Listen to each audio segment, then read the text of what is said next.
حضرت سلیمان علیہ السلام کے زمانے میں ایک شخص نے ایک خوبصورت پرندہ خریدا۔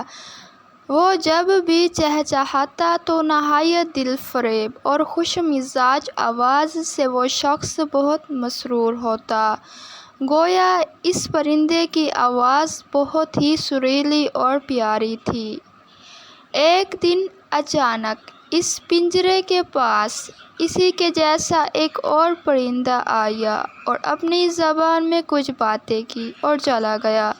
پنجرے میں موجود پرندہ بالکل خاموش ہو گیا، گویا ایسا ہو گیا جیسے وہ گونگا پرندہ ہے۔ اس کے مالک نے 2-3 دن انتظار کیا مگر پرندہ بالکل خاموش۔ وہ شخص حضرت سلیمان علیہ السلام کی بارگاہ میں اس پرندے کو پنجرے سمیت لایا اور شکایت کی کہ یہ بہت مہنگا پرندہ خریدا تھا، اس کی آواز مجھے مسرور کرتی، مگر اب نہ جانے کیا ہوا کہ بولتا ہی نہیں۔ حضرت سلیمان علیہ السلام جو جانور چرند پرند سب کی بولیاں جانتے تھے، انہوں نے اس پرندے سے پوچھا کہ کیا وجہ ہے جو تم خاموش ہو گئے ہو؟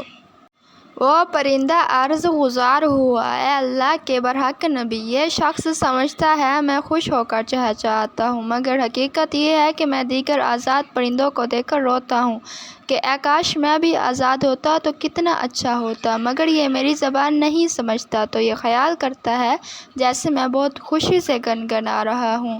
پھر ایک دن میرا ایک ہم جنس میرے پاس آیا اور کہا کہ یہ شخص تیری زبان نہیں سمجھتا بلکہ سمجھتا ہے کہ تو بہت سریلی آواز کے ساتھ خوشی خوشی چہچہا رہا ہے، اگر تم اس کی قید سے آزاد ہونا چاہتے ہو تو رونا چھوڑ دو، بولنا فریاد کرنا بھی چھوڑ دو کہ اس پر تمہارے الفاظ اثر ہی نہیں کرتے، کیوں نہ کہ یہ تمہارے درد کو سمجھ ہی نہیں سکتا۔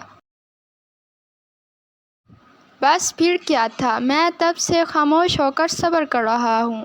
حضرت سلیمان علیہ السلام نے اس شخص سے کہا کہ پنجرہ کھول دو اور اس کو آزاد کر دو، کیوں نہ کہ اب یہ پنجرے میں کبھی نہیں بولے گا۔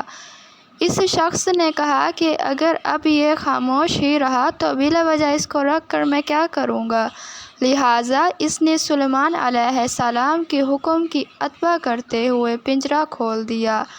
وہ پرندہ فوراً اڑ کر درخت کی شاخ پر بیٹھا اور اس شخص کو دیکھ کر کچھ چہچہا کر اڑ گیا۔ اس شخص نے حضرت سلیمان علیہ السلام سے عرض کی کہ یہ کیا کہہ کر گیا ہے؟ آپ علیہ السلام نے فرمایا کہ اس نے کہا کہ اگر تو بھی اپنے غموں اور مصائب سے آزاد ہونا چاہتا ہے تو خاموش ہو جا اور صبر کر، کسی سے کچھ شکایت نہ کر کہ تجھے بھی ایک دن سارے غموں سے نجات مل جائے۔